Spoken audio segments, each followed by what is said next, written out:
brought to you by Palvi Agrico. आता शेतीसाठी जे काही लागणार ते घरपोच मिळणार, तेही मोबाईलच्या एका क्लिकवर. वारंवार या सभागृहामध्ये मी मांडत आहे आणि प्रत्येक वेळेस तो परिवहनला कधी जातो, कधी नगर विकासला जातो, कधी कुठे कुठे जातो. मलाच प्रश्न पडलाय की असं का होतंय. कदाचित मी अतिशय सन्मानपूर्वक मंत्री महोदय सांगतो की हा खातं आपल्या राज्यात नसल्यामुळे नाही, राज्याचा नाही, हा महारेलशी संबंधित ही वस्तुस्थिती आहे. परंतु वस्तुस्थिती जरी तशी असली तरी आज त्यांच्या प्रश्नाला न्याय मिळण्याची शक्यता आहे, कारण सन्माननीय मुख्यमंत्री सभागृहात आहेत आणि सन्माननीय मुख्यमंत्री रेल्वे मंत्र्यांशी चर्चा करून हा प्रश्न निकाली काढेल याची मला खात्री आहे. माननीय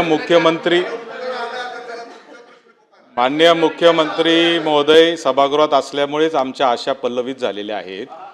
खरं सांगायचं म्हणजे अनेक वर्षांपासूनची ही नाशिक पुणे रेल्वेची मागणी आहे.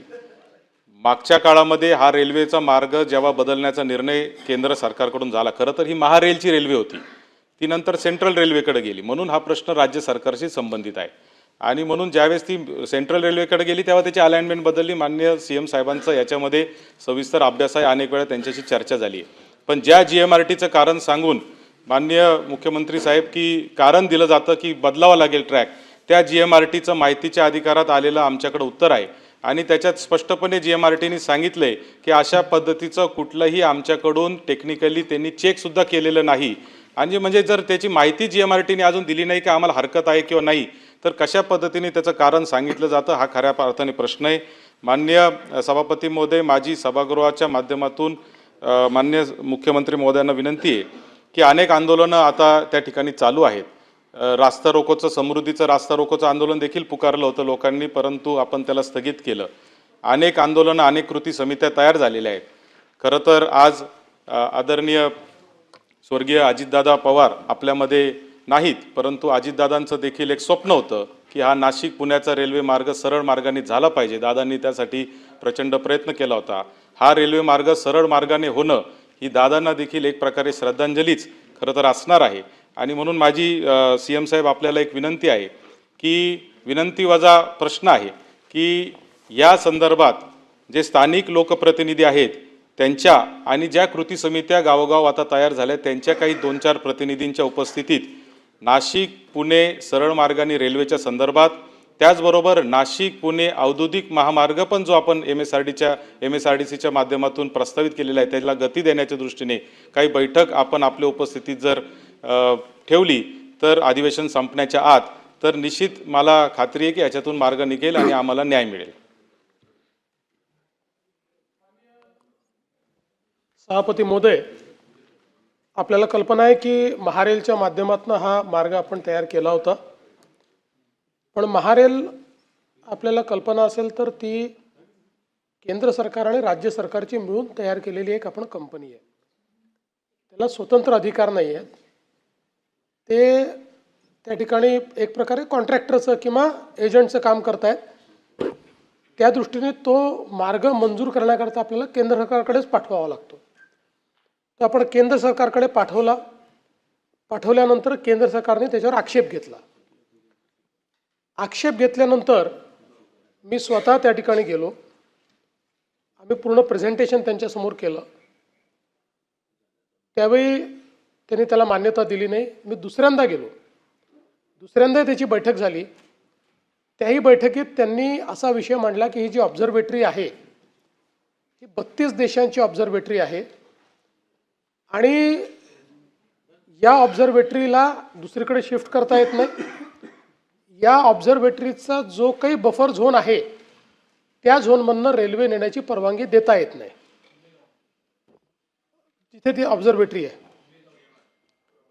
आणि म्हणून मग त्यांनी ही सूचना मांडली की अल्टरनेट जो काही रूट आहे तो व्हाया शिर्डी करावा.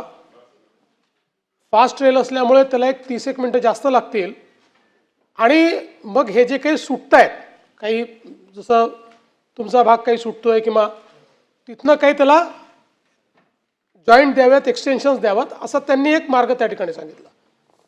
पण साधारणपणे आपल्यापैकी राज्यामध्ये कोणालाही तो काही मार्ग मान्य नव्हता आणि म्हणून हे प्रकरण आता तिथेच थांबलेलं आहे. या बैठकी आपल्यासोबत घेतली तरी त्यातनं काही फार मार्ग निघेल अशी त्याची शक्यता नाही, कारण सेंट्रल गव्हर्नमेंटने रेल्वे विभागाने स्पष्टपणे लेखी या संदर्भातला निर्णय घेतला आहे की या ऑब्झर्वेटरीमुळे करता येत नाही. तथापि याच्यात एक मार्ग निश्चितपणे निघू शकतो की कमीत कमी डेव्हिएशन करून आपण कशा पद्धतीनं म्हणजे ऑब्झर्वेटरीचाही प्रॉब्लेम येऊ नये आणि डेव्हिएशनही कमीत कमी व्हावं या दृष्टीने मी केंद्र सरकारशी चर्चा करून या क्षेत्रातले जे तज्ज्ञ कन्सल्टंट्स आहेत त्यांना अपॉइंट करून घेतो. त्यांना एक 3-4 महिन्याचा वेळ देऊ आणि त्यांना सांगू की तुम्ही एकदा ऑब्झर्वेटरीचा बफर झोन, त्याचे काय प्रॉब्लेम्स आहेत, या सगळ्या गोष्टीचा विचार करून जो नियरेस्ट मार्ग आहे डेव्हिएट न करता आणि विशेषतः जी महत्त्वाची गावं आहेत ही गावं कशी कव्हर करता येतील अशा पद्धतीनं तुम्ही त्याच्या संदर्भात एक त्याची आखणी जी आहे ती आम्हाला करून द्या आणि मला वाटतं ती आखणी आल्यानंतरच आपण ते करू. एक गोष्ट आपण लक्षात घेतली पाहिजे की राज्य सरकारची भूमिका काही तुमच्या कोणापेक्षा वेगळी नाही आहे. उलट त्या भूमिकेवर मी 2 बैठका घेऊन आलो आहे.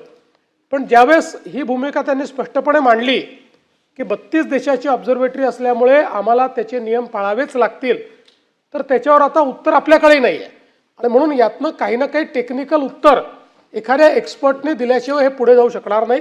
म्हणून मला असं वाटतं मी स्वतः रेल्वे मंत्र्यांशी बोलून यातले जे कोणी मोस्ट टेक्निकल अशा प्रकारचे कन्सल्टंट्स असतील त्यांना अपॉइंट करून घेऊ आणि त्यांच्याकडनं त्या संदर्भातला एक रिपोर्ट आपण घेऊ. प्रश्न क्रमांक 3. महोदयांनी अतिशय सविस्तर उत्तर दिलेलं आहे आणि त्यांचा त्या विषयाचा अभ्यास आहे, त्यामुळे त्यांना माहिती पण आहे. विनंती एकच आहे की सभागृहाच्या माध्यमातून आपण जे आता सांगितलं ही जर एक बैठक घेऊन जर आपण लोकांना आपल्या उपस्थितीत सांगितलं तर लोकांमध्ये एक विश्वास निर्माण होईल, कारण आज जे आहे ते असंतोषाचं वातावरण तयार झालेलं आहे. तर एक छोटीशी बैठक आपण आपल्या उपस्थितीत घ्यावी. बैठक घ्यायला मला काही हरकत नाही, घेऊया आपण ती. पण या सभागृहात सांगितलं की अख्ख्या महाराष्ट्राला समजतं, कोणाला वेगळं सांगायची गरज पडत नाही.